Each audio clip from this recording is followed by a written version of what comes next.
नमस्ते, मैं कुरुश माधवी हूँ। यह बैठक का हमारा दूसरा सत्र है। मुझे उम्मीद है कि ये मामले जल्द ही सुलझ जाएंगे ताकि हम आपकी सेवा में उपस्थित हो सकें। पिछले सत्र में हमने आपसे हमारे लिए एक पासा बनाने के लिए कहा था। हमारे अध्ययन का ध्यान वास्तव में कार्ड और फिल्टर के एक्सट्रूजन पर था, जिसमें टेबल और कुर्सियों जैसी कई चीजें शामिल थीं। इसके साथ हम कई अन्य चीजों का मॉडल बना सकते हैं। अभी हम आपके लिए वह पासा बनाना चाहते हैं। मैंने वह पासा इसलिए चुना ताकि आप अपने काम की शुरुआत पूरी तरह से परिभाषित और बहुत सरल स्केच के साथ कर सकें। आप इस पासे को विभिन्न तरीकों से बना सकते हैं, लेकिन अब मैं आपके लिए इस संस्करण को अनुकूलित करना चाहता हूं। चूंकि यह एक घन है, इसलिए यह मायने नहीं रखता कि हम किस दृश्य से शुरू करते हैं। उदाहरण के लिए, मैं शीर्ष दृश्य चुनता हूं और दृश्य का चयन हो जाता है। मैं स्केच बनाता हूं। तो पहला कदम क्या है? लाइन को हटाने और एक घन बनाने के लिए, है ना? तो इसका करने का क्या मतलब है? आप जानते हैं कि हमारे पास यहाँ एक आयत है। आप एक आयत के साथ एक वर्ग बना सकते हैं। अब हम कह सकते हैं कि इस किनारे को इस किनारे के साथ नियंत्रित किया जाना चाहिए ताकि वे समान हों। अब मैं इसे आकार देना चाहता हूँ। मैं आपको कुछ दिखाना चाहता हूँ। कल्पना करें कि यह घन आपका पासा है। अब हम उस संख्या को बनाना चाहते हैं जो वास्तव में बीच में एक के आकार के समान है। अगर हम ध्यान दें तो समन्वय का केंद्र, जैसे कि पहला, उस कोने को नीचे खींचता है। इस आयत के केंद्र को खोजने के लिए मुझे यहाँ केला लाना होगा ताकि मैं मध्य पा सकूं। इससे मुझे बहुत सटीकता से केला ढूंढना है ताकि मैं उन स्थानों को प्राप्त कर सकूं जो बीच में हैं। यह किसी भी समय बदल सकता है जब तक कि मैं इस आयत के मध्य को निर्दिष्ट करने के लिए केंद्र रेखा से नहीं आता और इसे यहाँ रखता हूँ या विकर्ण खींचता हूँ। लेकिन मैं चाहता हूँ कि मैं इसे इस तरह खींच सकूँ कि मैं समन्वय का भी उपयोग कर सकूँ। हालांकि इस सरल आकार में इसका ज़्यादा प्रभाव नहीं है। बड़े आकार वास्तव में हमारी मदद कर सकते हैं। इसलिए मैं अपने काम की शुरुआत से शुरू करूँगा और अपने स्केच को संपादित करूँगा। वास्तव में मैं यह बिल्कुल नहीं चाहता। आप पूछ सकते हैं कि हम इस आयत को बीच में कैसे रख सकते हैं।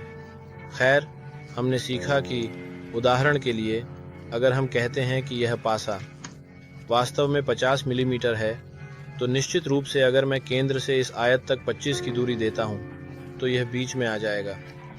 यह इसके लिए भी काम करना चाहिए, लेकिन हम अभी भी कठिनाइयों का सामना कर रहे हैं। जब हम आयत के एक उपसमुच्चय को अतिरिक्त मात्रा दे सकते हैं तो काम अधिक प्रभावी होता है। हमारे पास एक केंद्रीय आयत है जहां हमारा पहला क्लिक केंद्र से शुरू होता है, जो हमें विशेष रूप से एक वर्ग या आयत बनाने की अनुमति देता है जो समन्वय केंद्र से शुरू होती है। ठीक है, मैं वही माप फिर से दूंगा। मुझे यहाँ फिर से माप क्यों देना चाहिए? मैंने कंट्रोल कुंजी को दबाना सीखा और इसके साथ मैंने इन दोनों को एक समान किया। हमारी एक बैठक हुई, लेकिन हमें थोड़ी देर के लिए त्रुटियों पर चर्चा करने का समय नहीं मिला। गलतियां वास्तव में काफ़ी तार्किक हैं। कल्पना करें कि मैंने ऐसी एक रेखा खींची और उस पर क्लिक किया। मैं इसे एक क्षैतिज संबंध देता हूं। फिर से क्लिक करें और इसे एक ऊर्ध्वाधर संबंध देना चाहते हैं। सॉफ्टवेयर कहता है, सर, हम एक रेखा नहीं रख सकते जो दोनों क्षैतिज और ऊर्ध्वाधर हो, इसलिए कृपया इनमें से एक संबंध हटा दें। हाँ, लेकिन हमारे पास समय भी है। उदाहरण के लिए, चूंकि मैं निश्चित रूप से इन दोनों से मेल खाता हूँ, इस एक का आकार भी 50 है। अब अगर मैं स्मार्ट माप हटा दूं और कहूं कि मैं इस आकार को देना चाहता हूं जो 50 है, तो आप देखेंगे कि वह मुझे अपने काम को आगे बढ़ाने की अनुमति नहीं देता, यह कहते हुए कि ऐसी चीज पहले से ही परिभाषित की जा चुकी है जिसमें संख्या 50 दर्ज है। आप यह फिर से क्यों करना चाहते हैं? यह तर्क संगत या सिद्धांत के अनुसार बहुत अच्छा नहीं है। आइए हम आगे बढ़ते हैं और घन बनाते हैं। अब आप जानते हैं कि मुझे वास्तव में बाइंटियो देना है, घन के रूप में भी। हम ऊंचाई के बजाय एक और चीज कर सकते हैं। याद रखें कि जो संख्या हम देते हैं वह हमारे लिए समान मात्रा बनाती है। दूसरी ओर आप दिशा को सक्रिय कर सकते हैं और कह सकते हैं कि नीचे से 20 जाने के लिए। अगर मैं चाहता हूं कि यह शीर्ष पृष्ठ मध्य में गिरे तो मुझे निश्चित रूप से इसे 25 और उस पर भी 25 देना होगा। एक लाभ यह है कि पृष्ठ मध्य में मुड़ा हुआ है, जिसे हम बाद में मिररिंग या संरेखण कार्यों के लिए सहायक पृष्ठ के रूप में उपयोग कर सकते हैं। लेकिन दिशा 2 एक विकल्प क्यों है? इसमें विकल्प हैं जो आपको एक संख्या दर्ज करने की अनुमति देते हैं और यह स्वचालित रूप से दोनों पक्षों से समान एक पृष्ठ बनाएगा। तो जब हम दिशा 2 को सक्रिय करते हैं तो ऊपर और नीचे अलग अलग हो सकते हैं। एक वर्ग भी बनाया गया है। अब संख्याओं के संबंध में यह मायने नहीं रखता कि यह कहां से शुरू होता है। उदाहरण के लिए मैं यहां से शुरू कर सकता हूं। पृष्ठ का चयन किया गया है और मैं सामान्य दृश्य लाने के लिए स्केच पर क्लिक करता हूं। अब आप देख सकते हैं कि केंद्र और निर्देशांक बिल्कुल बीच में है। मैं आसानी से वृत्त ले सकता हूं और इसे इच्छित आकार में खींच सकता हूं। याद रखें, हमने एक शॉर्टकट या स्मार्ट डायमेंशन सेट किया है ताकि मैं आसानी से संख्या 10 इनपुट कर सकूं। यह बहुत बड़ा नहीं होना चाहिए क्योंकि मैं इसे 6 बनाना चाहता हूं और वृत्तों को बहुत अधिक ओवरलैप नहीं करना चाहिए। चलो एक शॉर्टकट बनाते हैं। आप देखिए, यह अपने आप काला हो गया क्योंकि इसकी एकमात्र इच्छा केंद्रित होना था। आइए अपने वृत्त के लिए एक संख्या दें। अंदर कितना लेना है ये हमारे ऊपर है। मुझे लगता है कि 5 मिलीमीटर उपयुक्त होगा, शायद इससे भी कम।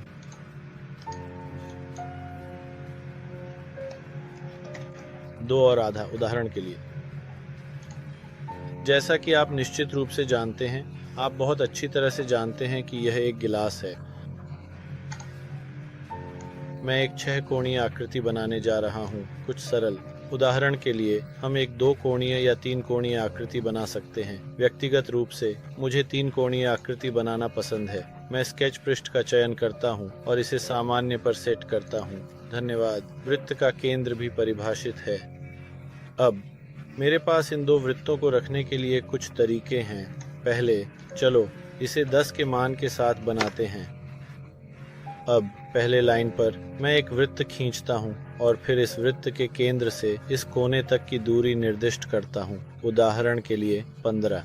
इस तरफ से उस तरफ की दूरी भी 15 है, लेकिन अगर वे थोड़े करीब हों तो बेहतर होगा, इसलिए इसे 12 पर सेट करते हैं और इसे भी 12 पर सेट करते हैं।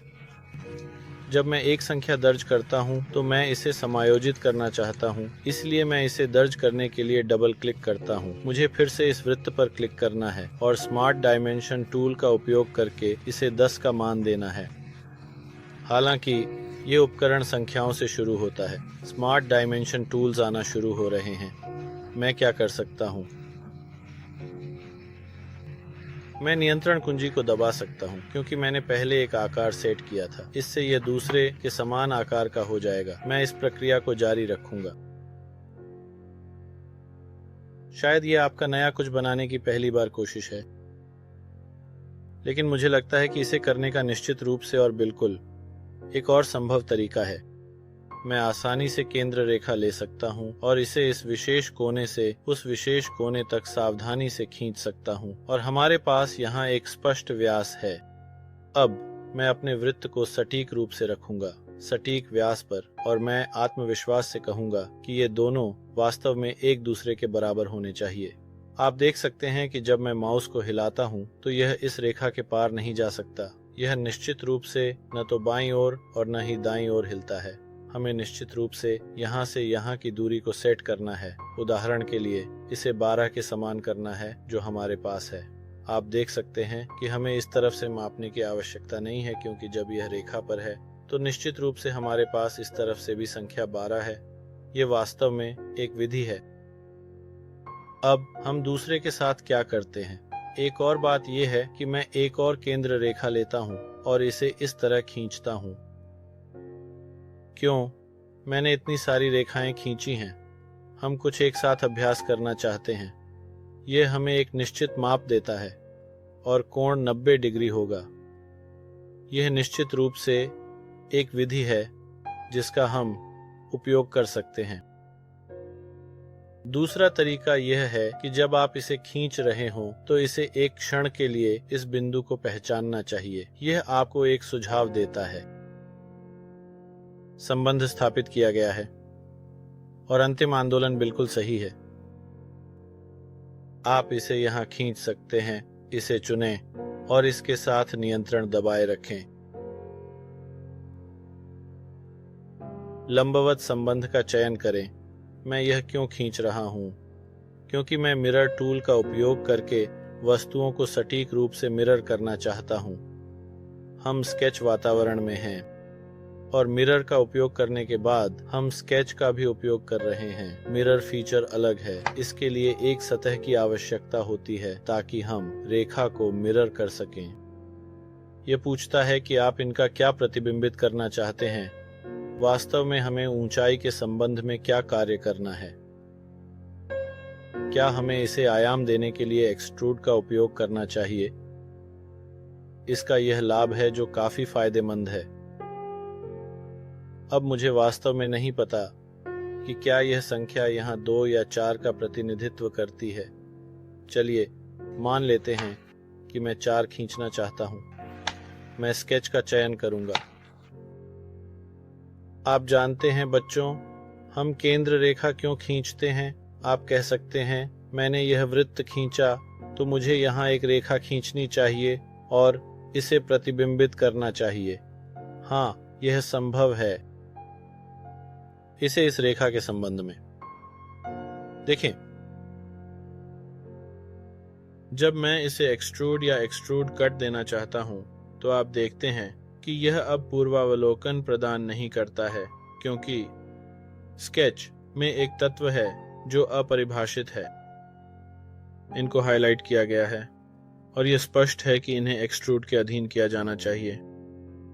एक्सट्रूड कट स्वयं यह संकेत करता है कि आपको यह स्पष्ट करना होगा कि आप क्या एक्सट्रूड कट करना चाहते हैं। इस संदर्भ में हम आम तौर पर केंद्र रेखाओं का उपयोग करते हैं जो हमारी सहायक रेखाएं होती हैं, ताकि मुझे खुद को मान्य करने के लिए इस निशान की आवश्यकता न पड़े। इसके परिणाम स्वरूप जब हम स्केच के बगल में कार्य करते हैं तो यह निशान मौजूद होता है, और जब केंद्र रेखा होती है तो यह वास्तव में हमारे स्केच को प्रभावित नहीं करता। इस मुद्दे पर कृपया ध्यान दें। अब हम यहाँ 4 बनाना चाहते हैं। इस मामले में मैं जो एक चीज कर सकता हूँ वह यह है कि सबसे पहले मैं पहले सर्कल के लिए व्यास और 11 की दूरी खींच सकता हूँ। लेकिन हम इस वस्तु से कुछ नया सीखना चाहते हैं। वास्तव में प्रदर्शन शैली। मैं इसे आपके मोड पर सेट करूंगा। इसे मेरे लिए दृश्य बनाएं। वास्तव में जो मेरे द्वारा यहाँ बनाया गया है उसके पीछे क्या है, मैं अब इसे देख सकता हूँ। ठीक है, यह बहुत अच्छा निकला। मुझे केवल एक पल के लिए सर्कल को हटाना है। उत्पाद को इस सर्कल पर लाएं और इसके केंद्र को दिखाएं। अगर हमने इसे खुद नहीं बनाया तो हमने बच्चों से कहा कि पहले स्केच का काम बनाएं और फिर आकर इसे सही तरीके से पढ़ें। जो किया जा सकता है वह विधि नंबर 1 है, स्मार्ट आयाम का उपयोग करके यह कहने के लिए, सर इसका आकार यह है। मैं यह व्यक्त करना चाहता हूं कि मेरे पास इस विशेष सर्कल और उस विशिष्ट सर्कल को चुनने और चयनित करने की क्षमता है। मैं इन दोनों को एक साथ देखता हूं, उदाहरण के लिए समानता के एक तरीके के रूप में। क्यों ऐसा है कि अगर आप यहाँ सर्कल बनाते हैं तो हम कह सकते हैं कि इन दोनों को नियंत्रित करके उन्हें एक साथ केंद्रित किया जा सकता है। जब वे केंद्रित हो जाते हैं तो वे समान भी हो जाते हैं। वास्तव में मैंने अपने काम को थोड़ा तेज कर दिया। मैंने कुछ खास नहीं किया। यह कुछ और के लिए वास्तव में अच्छा है। मैं यहाँ जो है उसका भी उपयोग कर सकता हूँ। लेकिन चलो इस मिरर को एक बार और अभ्यास करते हैं। मुझे अब पीछे की जरूरत नहीं है। मैं अपनी सामान्य स्थिति में लौट रहा हूं। मैं एक और केंद्र रेखा स्थापित करूंगा। मिरर ऑपरेशन के लिए इस रेखा का निरंतर होना आवश्यक नहीं है। हमारे पास एक अनंत रेखा भी है जो वास्तव में लंबाई में अनंत है, लेकिन यह हमारे काम पर महत्वपूर्ण प्रभाव नहीं डालती। यदि यह रेखा इस दिशा में निर्देशित है तो एक छोटा खंड जो इंटरसेक्ट करता है हमारे लिए मिरर ऑपरेशन करने के लिए पर्याप्त है। आइए इस रेखा के सापेक्ष मिरर के साथ आगे बढ़ते हैं। फिर से इन दोनों के लिए मिरर का उपयोग करते हुए इस बार इस रेखा के सापेक्ष आप देख सकते हैं कि वे पूरी तरह से परिभाषित हैं।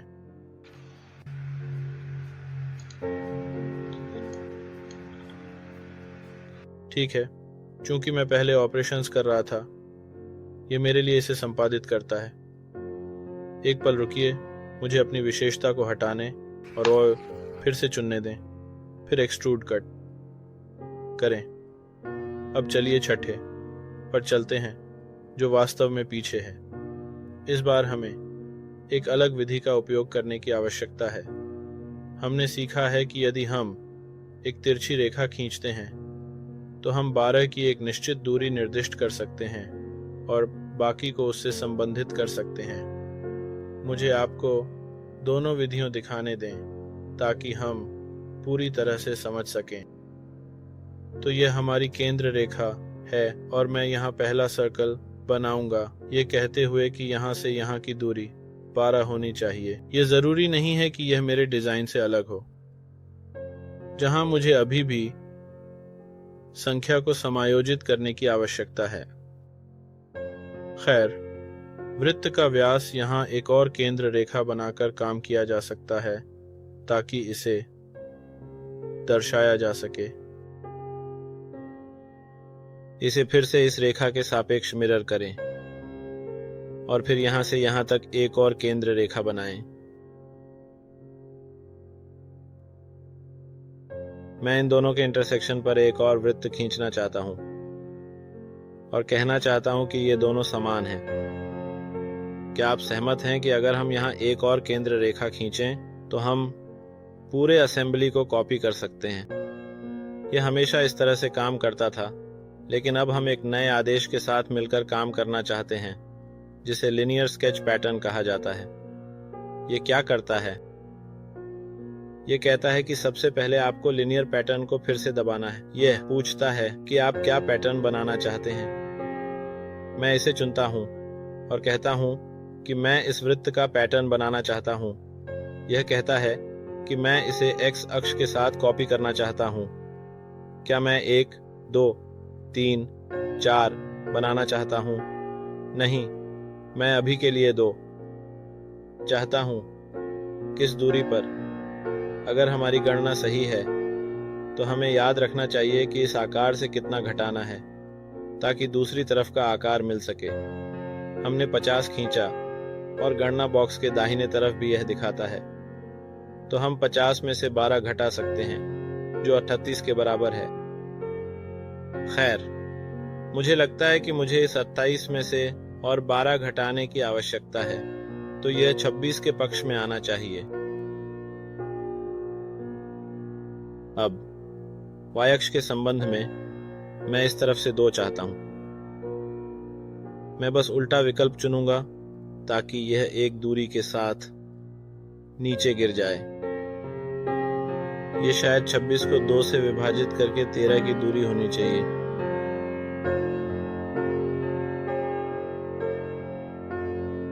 जब मैं काम खत्म हो जाऊंगा तो मैं ओके दबाऊंगा।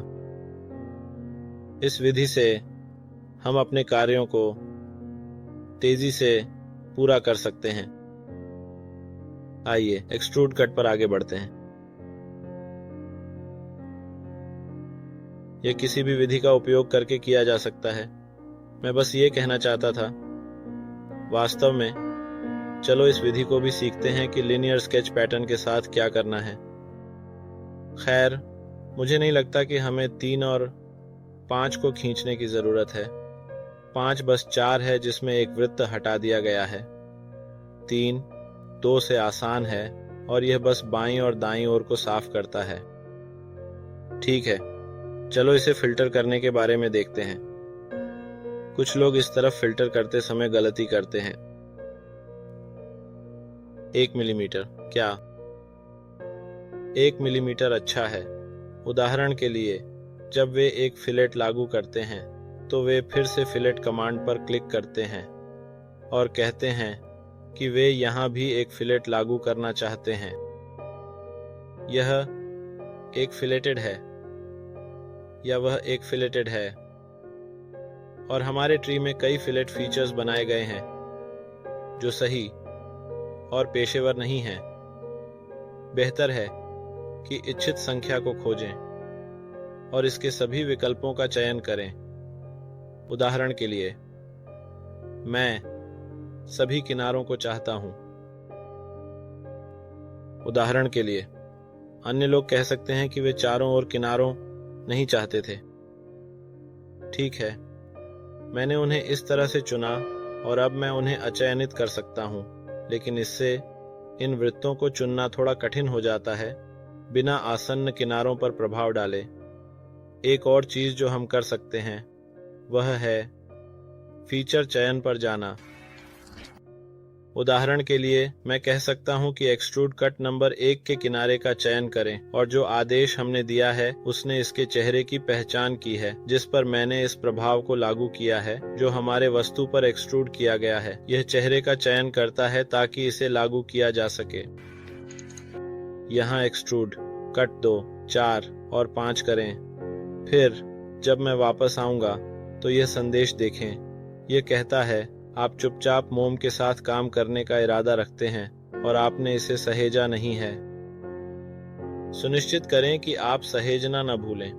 अब चूंकि मैं चाहता हूं कि चारों ओर के किनारों में एक अलग संख्या हो, दुर्भाग्यवश मुझे इसे एक अन्य आदेश में करना होगा। उदाहरण के लिए, संख्या 4 का उपयोग करना बुरा नहीं है। यह परीक्षण, अगर मैं कहूं कि इसका स्टाइल एक आकृति के रूप में दिखाना है तो यह थोड़ा अधिक स्वाभाविक है। अब जब रेंडर पूरा हो जाएगा तो यह और भी अच्छा लगेगा। ठीक है, चलो हम अपने नए पाठ पर चलते हैं। बच्चों, हमारी कार्यविधि लगभग इस तरह है। पिछले सत्र में हमने थोड़ा अभ्यास करने की कोशिश की ताकि यह आपके मन में बैठ जाए कि हमें अगले कार्य पर आगे बढ़ना है। यह अभ्यास महत्वपूर्ण है क्योंकि यह हमें सीखी गई अवधारणाओं को मजबूत करने में मदद करता है और सुनिश्चित करता है कि हम आने वाली चुनौतियों के लिए तैयार हैं। 23 जनवरी को हम घूर्णन आकृतियों को बनाने का तरीका सीखेंगे। यह हमारे कौशल को बढ़ाने और डिजाइन में नई तकनीकों का पता लगाने का एक रोमांचक अवसर है। फूलदान हम एक्सट्रूड कमांड से बना सकते हैं। कई अन्य आकृतियां एक्सट्रूड से नहीं बनाई जा सकती। इन आकृतियों के लिए एक अलग दृष्टिकोण की आवश्यकता होती है जो घूर्णन आकृतियों के बारीकियों को समझने में शामिल है। हाँ, यह एक घूर्णन आकृति, लेकिन इसे अलग तरीके से देखना होगा। आपके सामान्य स्केच का सामने का चेहरा बनाया जा चुका है। आगे विकास के लिए ठोस आधार है। मैं यहाँ एक केंद्र रेखा खींचूंगा जो घूर्णन प्रक्रिया के लिए एक मार्गदर्शक के रूप में कार्य करेगी। सटीकता सुनिश्चित करने के लिए आवश्यक है। मैं एक फूलदान बनाना चाहता हूं। मैं यहाँ एक रेखा खींचूंगा। ये स्पिल्स ही हैं दोस्तों। हर क्लिक जो हम करते हैं इन बिंदुओं से एक परिणाम उत्पन्न करता है। जब भी मैं समाप्त करता हूं, मैं बाहर निकलने के लिए एस्केप दबाता हूं। ये मुझे यहाँ मौजूद बिंदुओं के साथ एक वक्र रेखा दिखाते हैं और इस हैंडलिंग के साथ हम अपनी आकृति को किसी भी रूप में नियंत्रित और संपादित कर सकते हैं जो हम चाहते हैं। क्या हम बिंदुओं को कम कर सकते हैं? हाँ, हम और भी जोड़ सकते हैं। मैं तुम्हें बाद में बताऊंगा। जैसे कि हमारे पास ये रूप है। मुझे अपने फूलदान को बंद करना भूलने मत देना। वास्तव में हमारा ढाल बंद होना चाहिए। अगर मैं ये नहीं करता और इच्छित कमांड पर क्लिक करता हूं, तो यह निश्चित रूप से सवाल पूछेगा। अब यह स्वचालित रूप से करता है, लेकिन अगर हम इसे खुद बंद करें तो यह बेहतर है।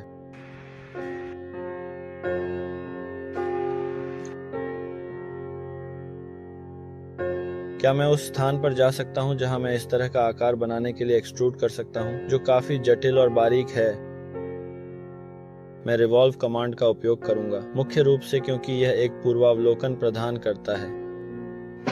यह निश्चित रूप से काम करना चाहिए क्योंकि यहाँ केवल एक केंद्र रेखा है और यह स्पष्ट रूप से इसे समझता है। इसे इस आकार को केंद्र रेखा के चारों ओर बनाना होगा ताकि इस तरह का एक रूप उत्पन्न हो सके। हालांकि हम वास्तव में इस आकृति को घुमाने के लिए इसके सपाट पक्ष का भी उपयोग कर सकते हैं, जो एक और दिलचस्प दृष्टिकोण है।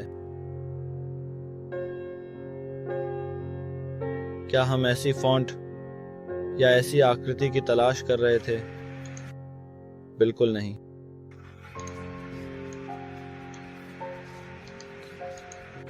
आइए न भूलें कि खुद वक्र के चारों ओर घूमना स्वीकार्य नहीं है। खैर, हमने यह बनाया।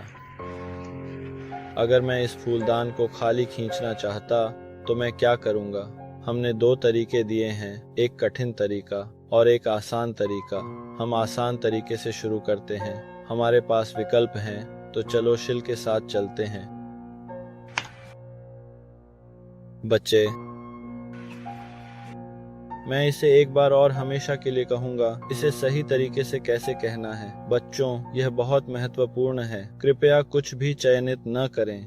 यदि आप इस विकल्प का चयन करते हैं तो जान लें कि आपने अपना मौका खो दिया है। अब आइए विचार करें कि इसके बाद क्या होता है। सबसे पहली बात, या शिल हमेशा प्रीव्यू बटन दबाना है।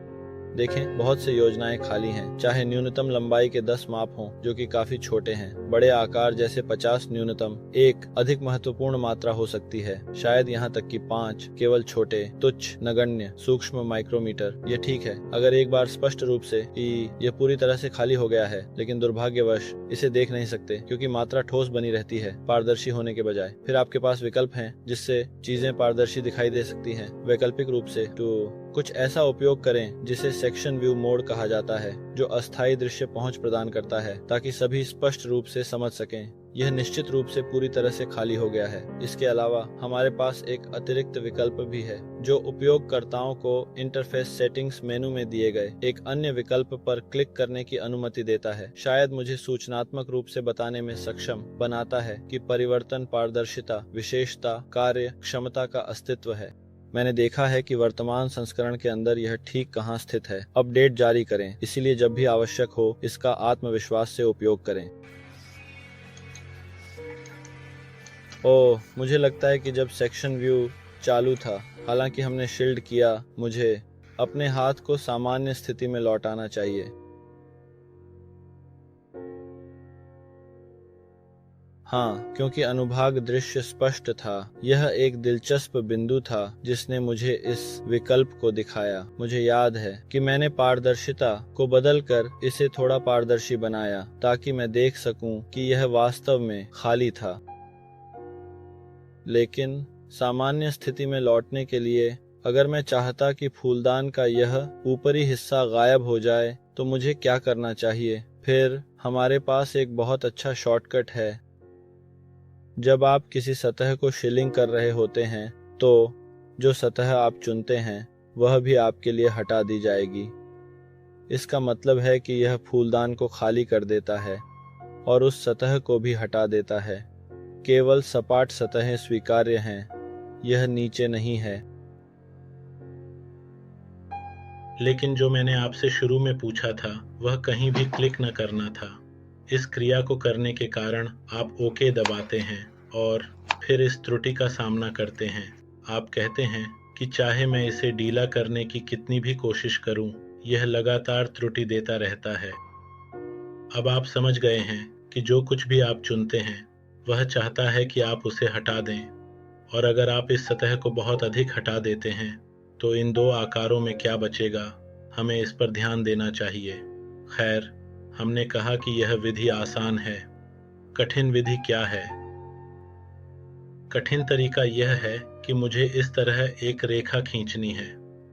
मेरे लिए स्प्लाइन को वापस जाकर हटाना बहुत मुश्किल है, और चाहे मैं कितना भी सावधान रहूं, मैं फिर भी गलतियां करूंगा।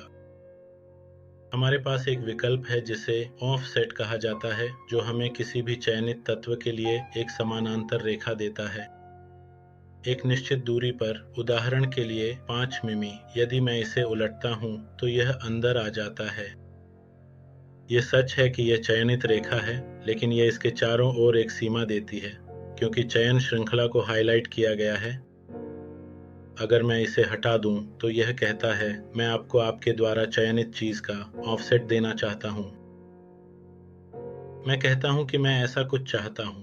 यह हिस्सा अतिरिक्त है। मैं इसे ट्रिम के साथ देखता हूं और इसे इस तरफ ले जाता हूं। इस तरफ क्या? मैं चाहता हूं कि यह यहां पहुंचे। तो यह भी अतिरिक्त है। हालांकि इस भाग को बंद किया जाना चाहिए। मूल रूप से आप कुछ इस तरह से चित्रित करते हैं ताकि आप बाद में वापस जाकर इसे संशोधित कर सकें। यह भी एक ऐसा तरीका है जिसे समझाना थोड़ा मुश्किल है, क्योंकि यदि हम उसी डीले आदेश के साथ चलते हैं तो हम किसी भी क्षण इसका आकार बदल सकते हैं। यह आदेश अलग है। हम दाएं क्लिक करते हैं और संपादित करते हैं। हम इस तरह से कंप्यूटर निर्देशित डिजाइन CAD में कई आकार आसानी से बना सकते हैं। अब जैसे कि हमारे पास एक्सट्रूड कमांड था, हम एक्सट्रूड कमांड के साथ कट भी कर सकते थे। यहाँ हम क्या कर सकते हैं? मैं उस कट को देखने आया हूं जिसे मैंने नहीं देखा। मैं इस तरह एक वृत्त बनाता हूं।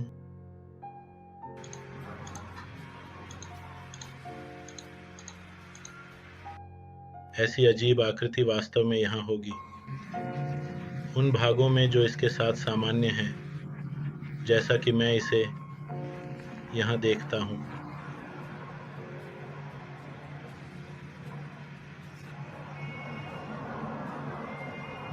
बाहर से अजीब आवाजें आ रही हैं, इसलिए मैंने थोड़ी देर के लिए रुकने का निर्णय लिया। मैं यहाँ एक केंद्र रेखा बना रहा हूँ। मैं इन्हें उल्टे तरीके से घुमाना चाहता हूँ। अगर मैं इसे पूरी तरह से उलट दूं तो यह मुझे इस ध्वनि आउटपुट की मात्रा देगा, लेकिन यही वह चीज नहीं है जिसकी मुझे तलाश है। मुझे लगता है कि बच्चों के लिए स्केच मेनू से एक बार फिर से अपने चयन करना बेहतर है, इससे पहले कि वे उस फीचर बटन पर क्लिक करें, क्योंकि अगर आप इस कदम को ठीक से और सावधानी से नहीं करते हैं तो यह आपसे एक श्रृंखला के सवाल पूछेगा जो कभी-कभी भ्रमित कर सकता है। मैं पहले रिवॉल्व कट विकल्प का चयन करता हूं और फिर एक्सप्लोड क्यू चुनने की प्रक्रिया में आगे बढ़ता हूं। रिवॉल्व कट के रूप में ज्ञात शब्द या वाक्यांश का वास्तव में अर्थ है इन आकारों को विभिन्न तरीकों से महत्वपूर्ण रूप से समायोजित करना, जैसे कि उन्हें विभिन्न प्रभावों के लिए एक अक्ष बिंदु के चारों ओर घुमाना। मैं बस जिज्ञासा के कारण यह देखने के लिए गया कि वास्तव में वह ध्वनि क्या थी। यह बिल्कुल खास नहीं था, बस आज हमारे पास की एक सड़क पर हो रहा एक घटना थी।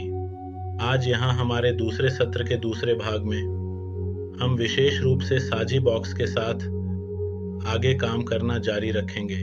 अब तक हम इस उपकरण का प्रभावी ढंग से उपयोग करके अपने रिवॉल्विंग वॉल्यूम को सफलतापूर्वक बनाने में सक्षम रहे हैं, और वास्तव में जब इसे पूरी तरह से उपयोग किया जाता है तो रचनात्मक रूप से बहुत कुछ किया जा सकता है, जैसे कि जटिल डिजाइन बनाना, जैसे कि शायद शतरंज के मोहरे उदाहरण के लिए। हालांकि मैं आसानी से या तो प्यादा या सैनिक का आंकड़ा बना सकता हूँ जो आपके बोर्ड गेम सेट संग्रह के लिए उपयुक्त हो यदि आप चाहें। मैं इसे काफी आराम से करूंगा, बस प्रक्रिया से परिचित हो जाएं।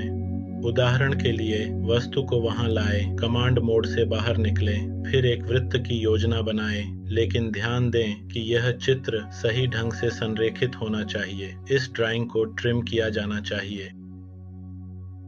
फिर मैं यहाँ एक अंगूठी और उदाहरण के लिए 2 वृत्त भी बनाना चाहता हूँ। मैं इसे इस तरह से डिजाइन कर रहा हूँ कि इसका वास्तव में एक निश्चित आकार हो। तो ये क्या है? मुझे मूल रूप से अतिरिक्त भागों को खींचने के लिए ट्रिमर का उपयोग करना है। वास्तव में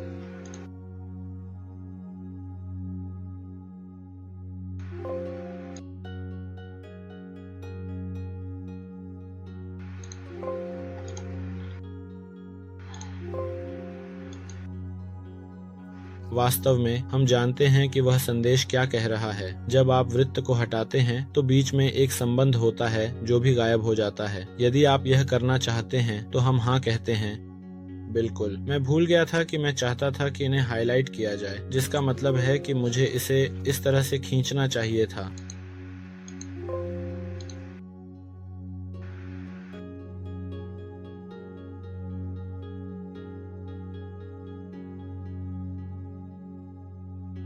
मुझे इसे इस तरफ से भी बंद करना है। अब चलिए हम रिवॉल्व कट पर चलते हैं, जो अंततः मुझे काम करने के लिए ऐसा अक्ष देता है। हमने यह बहुत जल्दी किया और डिजाइन को थोड़ा अधिक सौंदर्यपूर्ण बनाने के लिए कोई समय नहीं लिया। लेकिन अब हम एक और आदेश सेक्युलर पैटर्न से परिचित होना चाहते हैं। मैं बिल्कुल शीर्ष दृश्य में चाहता हूं। यहां मैं एक वृत्त बनाना चाहता हूं। मैं इस वृत्त को उसी तरह कॉपी करना चाहता हूं जैसे आपने रैखिक पैटर्न में देखा, जहां इस वस्तु को रैखिक तरीके से कॉपी किया गया था। अब मैं इसे एक वृत्ताकार तरीके से करना चाहता हूं। इसलिए हमें इस सेक्युलर पैटर्न के तहत जाना होगा। पहले मैं इसे स्वयं चुनता हूं। यदि यह चयनित नहीं है तो इसका मतलब है कि इस वृत्त का कच्चा किनारा सबसे तेज है। मुझे एहसास होता है कि मैं इसे अर्थव्यवस्था के केंद्र में ले जाना चाहता हूं।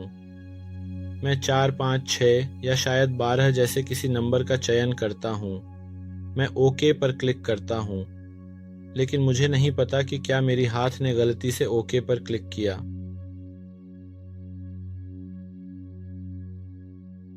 एक बात है कि 12 ठीक है।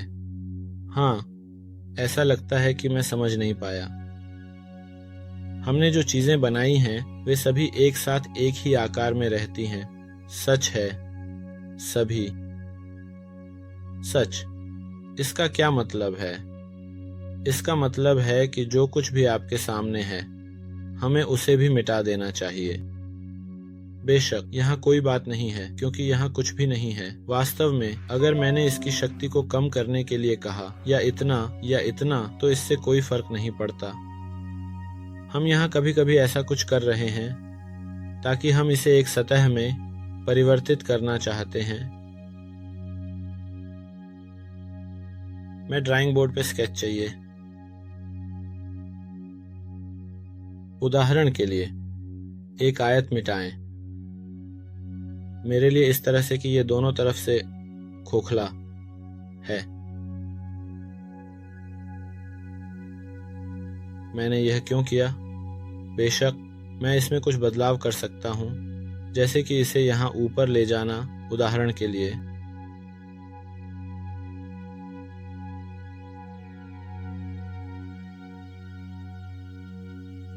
अब हम इस कंटेनर को खोखला करने के लिए क्या कर सकते हैं? पहला तरीका इस क्षेत्र का चयन करना है और कहना है कि हम इस आकार में एक वृत्त का स्केच बनाना चाहते हैं। मैं इस पर एक एक्सट्रूड कट करूंगा। कितना?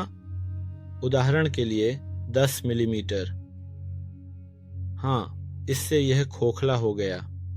लेकिन अगर हम इसे साइड व्यू से देखें, यह सतह से बहुत सुचारू रूप से गया है कि यदि हम इसे इस आकार में करना चाहते हैं तो हमें एक वृत्ताकार प्रोफाइल बनानी होगी, जिसके लिए हम रिवॉल्व कट विधि का उपयोग करेंगे। आइए इसे आगे बढ़ाते हैं ताकि आप इसे एक बार और अभ्यास कर सकें। वास्तव में मैं सामने का दृश्य चुनता हूं और कहता हूं कि मैं स्केच करना चाहता हूं। मैं हमेशा जो पहला काम करता हूं वह अक्ष या केंद्र रेखा खींचना है। तो हम इसे कैसे करते हैं? मैं धीरे धीरे मोज़ेक का चयन करता हूँ और इस ध्वनि पर ऑफसेट लागू करता हूँ, इसे लगभग 4 मिलीमीटर बनाते हुए। ये बुरा नहीं है। हाँ, मैं इसे यहाँ तक बढ़ा भी सकता हूँ। इससे हम निश्चित रूप से एक बिल्कुल सीधी रेखा खींच सकते हैं और निश्चित रूप से हम सावधानी पूर्वक ट्रिम करके अतिरिक्त को हटा देंगे। मैं एक रिबॉल कट करूंगा, यह जानता है कि इसे अब इस पर सटीक रूप से घुमाना चाहिए। अब अगर हम उसी दृष्टिकोण से फिर से देखें, ओह प्रिय, हम बिल्कुल देख सकते हैं कि यह पूरी तरह से है। साइड दीवारों का आकार। अच्छा, मैंने यह क्यों किया? मैं आपको कुछ दिखाना चाहता हूं। यह मेरे सामने के दृश्य से है। मैं ऐसा कुछ कम करना चाहता हूं और इसे एक्स रोड की ओर काटना चाहता हूं। मतलब, मैं ऐसा कुछ घटाना चाहता हूं। अब मैं इस फीचर को बच्चों के लिए बनाना चाहता हूं। स्केच यहां था जहां पैटर्न थे। मैं इस विशेषता को एक धार्मिक पैटर्न, एक गोलाकार पैटर्न बनाना चाहता हूं। आप देखिए, यह लाइनर पैटर्न है। धार्मिक पैटर्न पूछता है कि आप किस विशेषता को चाहते हैं। वास्तव में मैं यहां से इस किनारे का चयन कर सकता हूं, या उस पेड़ के आरेख का जो संसाधित किया गया है। मैं इसे उस तरह से भी काटूंगा। यह पूछता है कि छिद्र की दिशा क्या है। यदि मैं इस पृष्ठ या इस गोलाकार पैटर्न का चयन करता हूं, तो यह स्वचालित रूप से समझ जाएगा कि मैं इसे छिपाना चाहता हूं। अगर तुम इसे नहीं मारते तो चलो उसी गोलाकार पैटर्न को चुनते हैं। हाँ, मुझे पुराने दिनों की याद है, हम पृष्ठ का चयन करते थे। आप देखिए, जब मैं एक गोलाकार पैटर्न का चयन करता हूं, तो यह समझता है कि अक्ष मध्य में है और इसे उसके चारों ओर घूमना चाहिए। कुल मिलाकर कितने हैं? मेरी अनुमान के आधार पर मुझे लगता है कि इस समय संख्या लगभग 6 होनी चाहिए। मैंने इसमें से 6 घटा दिए। यह वास्तव में एक अद्वितीय आकार भी बन गया। मैं इसे बस एक धार्मिक पैटर्न कहता हूं, एक विशिष्ट पैटर्न। हम संभवतः किसी अन्य परियोजना पर भी काम कर सकते हैं, या उदाहरण के लिए मैं यहां आ सकता हूं। विशेष रूप से एक विशेष पहलू को उजागर करने के लिए इसे विस्तार से जोर देते हुए मैं फिर से लौटता हूं और इस आकार पर फिर से ध्यान केंद्रित करता हूं जिसे यहां स्पष्ट रूप से उजागर किया गया है। वह इसे फिर से स्पष्टता के साथ समझता है। मैं पैटर्न एक एक्स रोड चाहता हूं, बिल्कुल इस गोलाकार आकार की तरह, संख्या 4 को ध्यान में रखते हुए। इस समय पर, क्योंकि ये तत्व हमेशा एक साथ सहजता से विलीन होने की प्रवृत्ति रखते हैं, इसलिए बाद में यह वास्तव में महत्वपूर्ण नहीं होता। हम उन्हें निकालेंगे ताकि यह समझ सकें कि विलय के माध्यम से संभावित रूप से क्या हासिल किया जा सकता है। तो फिर सबक जो आपने निश्चित रूप से सीखा होगा, स्वाभाविक रूप से, यह है कि आप मेहनती तरीके से अभ्यास कर रहे हैं। वास्तव में मेरा मतलब है कि आपका सारा अभ्यास, प्रयास। हमें एक सुंदर फूलदान बनाना है जिसमें 3 अलग अलग डिस्क हों। Disk 1, disk 2, disk 3। इसके अतिरिक्त अब आपका मुख्य अभ्यास एक फूलदान या इस चेस के टुकड़े जैसे रुक या बिशप को बनाना है और इसे हमें भेजना है। हालांकि हमने शनिवार को फ्री यूनिवर्सिटी में बच्चों के साथ एक सत्र किया था। मैं गलत हो सकता हूं। हमने एक रंग मॉडल पर भी मिलकर काम किया। मैं इस वीडियो में ज्यादा समय नहीं लेना चाहता, इसीलिए मैं इसे जल्दी करूंगा ताकि आपको एक संक्षिप्त विचार मिल सके कि ऐसे कार्य निश्चित रूप से रिबॉल कट के साथ किए जा सकते हैं जो सामने के दृश्य पर ध्यान केंद्रित करते हैं। मैं इस तरह एक केंद्र रेखा खींचता हूं। अब मैं एक रेखा का उपयोग करके इस तरह की आकृति बनाना चाहता हूं।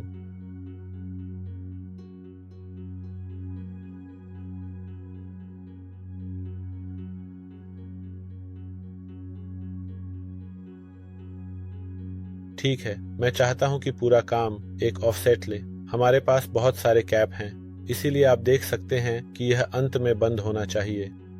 यदि डिफ़ॉल्ट मोड चालू नहीं है तो एक बहुत ही आर्क या रेखा के साथ याद रखें कि आपको इन्हें मैन्युअल रूप से बंद करना होगा। जब यह बंद होता है तो आप देखेंगे कि यह अपने आप हाईलाइट हो जाता है। आप कह सकते हैं कि आपने क्या बनाया है। मैं इसे घुमाना चाहता हूं और इसे इस तरह का आकार देना चाहता हूं। जब यह आकार इस विशेष परिदृश्य में दिया जाता है तो मैं इस दृष्टिकोण या दृष्टि में आता हूं, या सही दृश्य जो इसके विपरीत है। यदि मैं एक स्केच बनाना चाहता हूं तो मैं यहां एक केंद्र रेखा खींचता हूं और एक विशेष कोण पर एक और केंद्र रेखा खींचता हूं। विशेष रूप से उदाहरण के लिए मान लीजिए 15 डिग्री, जो 360 से विभाज्य एक विशेष कोण है। यह रेखा वास्तव में मेरी काफी मदद करती है। मैं यहाँ एक रेखा खींचता हूँ, यहाँ एक वृत्त और यहाँ एक और वृत्त। ट्रिम उपकरण के साथ यदि हम इसे पावर ट्रिम पर लाते हैं तो आप एक काल्पनिक रेखा पर क्लिक करते हैं और इस संदर्भ में क्लिक को दबाए रखते हैं। ये रेखा इस तरीके से जहां भी गुजरती है वहां ट्रिम कर देगी। हमने इसे खींचा है। हमें इसे एक विशिष्ट आकृति या रूप देना होगा, क्योंकि इस तरह की एक रेखा या सीधी रेखा को मिरर किया जाएगा। मैं इस रेखा और इस रेखा को इस केंद्र रेखा के सापेक्ष मिरर करना चाहता हूं। और हां, यह एक एक्सट्रूड कट ऑपरेशन होगा। तो सच्चाई के साथ मॉडल में जो कुछ भी है, उदाहरण के लिए हमने यहाँ ऐसी आकृति प्राप्त की है। अब आप समझते हैं कि हम गोल पैटर्न उपकरण का उपयोग कर सकते हैं। कई कैड प्रोग्रामों में केंद्रीय बिंदु के चारों ओर विशेषताओं की डुप्लीकेशन की अनुमति देती है। इस गोल के चारों ओर इस एक्सट्रूड कट को कॉपी करने के लिए, ऐसा आकार प्राप्त करने के लिए। हालांकि यह केवल अभ्यास के लिए है।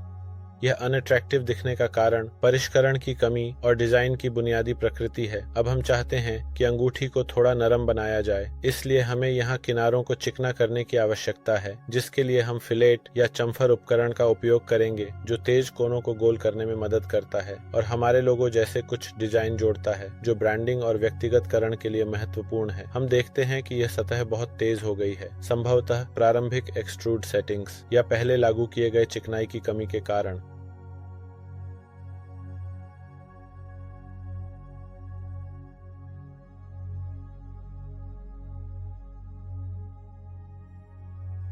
मैं यहां भी एक फॉर्म पेश करना चाहता हूं। स्केच में हमारे पास एक विकल्प उपलब्ध है जिसे पाठ कहा जाता है। यहां हम आसानी से वह टाइप कर सकते हैं जो हम कहना चाहते हैं। मैं वास्तव में ठोस उपयोग दस्तावेज को लूंगा ताकि इस सभी से फॉन्ट और आकार को थोड़ा बदल सकूं। ये स्वाद की बात है। जब आप ऐसा करते हैं तो यह आपके लिए एक बंद स्केच बनाता है, जिसे हम उदाहरण के लिए 5 मिलीमीटर का एक्सट्रूड कट दे सकते हैं। अगर आपके पास समय है तो उम्मीद है कि आप इसे करेंगे। 3 हैंडल वाला फूलदान बनाने के बाद, या शतरंज के टुकड़े जो एक बिशप, रूख या यहां तक कि एक राजा हो सकता है, एक अंगूठी बनाना और उसके रबर के साथ, क्योंकि रबर का नीचे बहुत महत्वपूर्ण है, और भी बेहतर होगा। आपका ध्यान देने के लिए धन्यवाद। जब तक हमारी अगली सत्र नहीं होती, जो कि हमारा तीसरा सत्र है, कृपया अभ्यास करें, क्योंकि यह अत्यंत महत्वपूर्ण है। यदि आप ऐसा नहीं करते हैं तो यह एक संगीत वाद्य यंत्र की तरह होगा।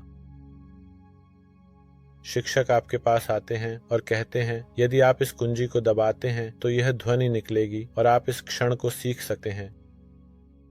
हाँ, शिक्षक यह आपके लिए खेलते हैं और आप सोचते हैं कि यह कितना आसान है, मुझे बस इन बटनों को दबाना है। हालांकि जब तक आप उपकरण के साथ बैठकर अभ्यास नहीं करते, तब तक इसे प्राप्त करना बहुत कठिन होगा। सावधान रहें।